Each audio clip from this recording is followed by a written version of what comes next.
Bismillahirrahmanirrahim. Alhamdulillahirabbil alamin wassalatu wassalamu ala sayyidil mursalin sayyidina Muhammadin wa ala alihi wa sahbihi ajma'in. Amma ba'd. Bersama-sama kita akan mengkaji bagaimana etika kita dalam menggunakan HP yang telah ditulis oleh Sayyid Muhammad Amin bin Idrus bin Abdullah bin Umar bin Syekh Abu Bakar bin Salim Ba'alawi Al-Husaini dalam kitabnya yang bertajuk Kitabul Adab, yang beliau ambil dari pelajaran guru beliau Al-Allamah Al-Habib Zain bin Ibrahim bin Samit. Nah, kita akan mencoba menjelaskan beberapa hal etika atau adab menggunakan HP. Bismillahirrahmanirrahim.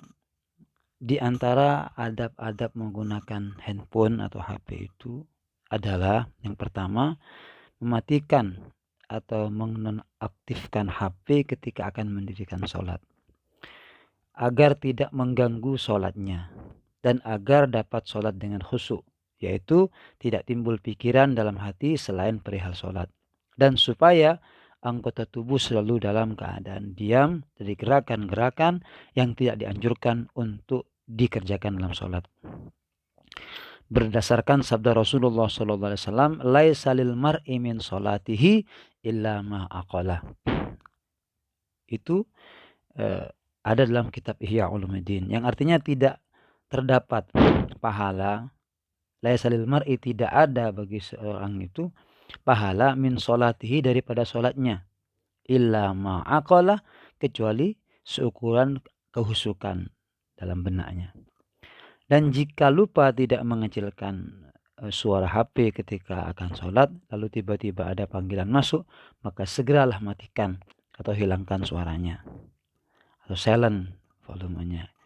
Yang kedua, jika terdapat orang yang lupa tidak segera mematikan suara ponselnya, maka waktu itu kalau di masjid atau di musala atau majelis, dianjurkan bagi yang melihatnya untuk mengingatkannya dengan lemah lembut dan tidak menegurnya di hadapan orang lain, terlebih lagi jika pemegang HP tersebut termasuk seseorang yang mudah tersinggung atau mudah marah.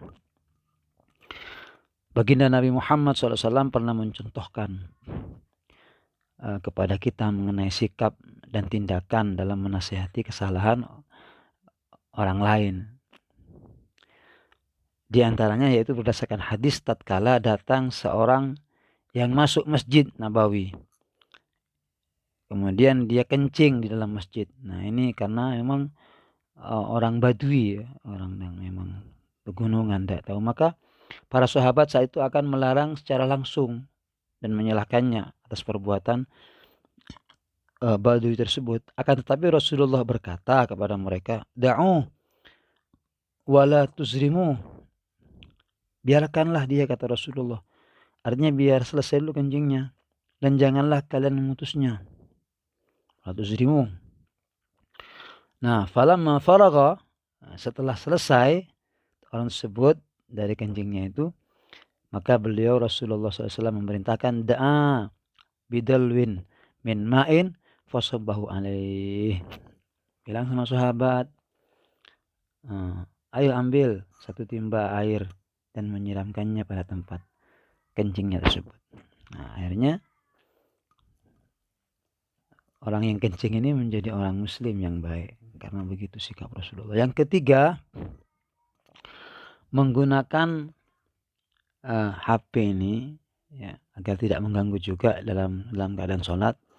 Sholat harus diagungkan, ya, mengagungkan perkara sholat dan tidak lebih mengutamakan panggilan telepon dari seorang daripada sholatnya. Seperti memandang HP-nya ketika sholat hanya untuk melihat siapakah yang sedang menghubunginya. Kalau sholat ada panggilan masuk, terus kita lihat, oh siapa ini? Nah, ini hati-hati.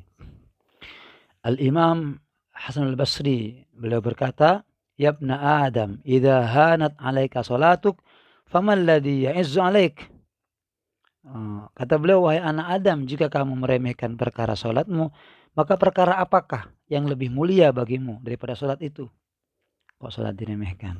Nah, begitu. Yang keempat, tidak menggunakan ponsel saat berada dalam majelis ilmu atau zikir, karena hal tersebut dapat mengurangi kewibawaannya dan mengganggu orang-orang yang sedang berada di majelis tersebut, serta menyakiti perasaan penceramah, kecuali jika terdapat kepentingan yang mendesak. Yang kelima, tidak menyimpan di HP-nya musik-musik yang dilarang oleh syariat. Karena Rasulullah bersabda, "Al-ghina yumbitun nifaq fil qalbi, kama yumbitul ma'ul baqla." Rawahu Ibnu Dunya. Rawahu Ibnu Abi Dunya. Nyanyian musik akan menumbuhkan sifat kemunafikan dalam hati, sebagaimana air yang menumbuhkan sayuran. Oleh karena itulah, mendengarkan nyanyian dihukumi makruh, dan jika sampai menimbulkan fitnah, maka hukumnya menjadi haram. Dan yang terakhir, yang keenam, tidak menyimpan atau mendownload film-film yang diharamkan oleh syariat, karena hukumnya adalah haram. Berdasarkan sabda baginda Nabi Muhammad SAW, "Zinal ainain", artinya zinanya kedua mata adalah berupa pandangan kepada hal-hal yang diharamkan. Demikianlah 6 adab yang tidak diperkenankan dalam menggunakan HP. Semoga bermanfaat dan barokah. Insyaallah nanti kita lanjutkan. Wallahu a'lam bishawab. Semoga barokah untuk kita semua dan seluruh keluarga kita. Al-Fatihah.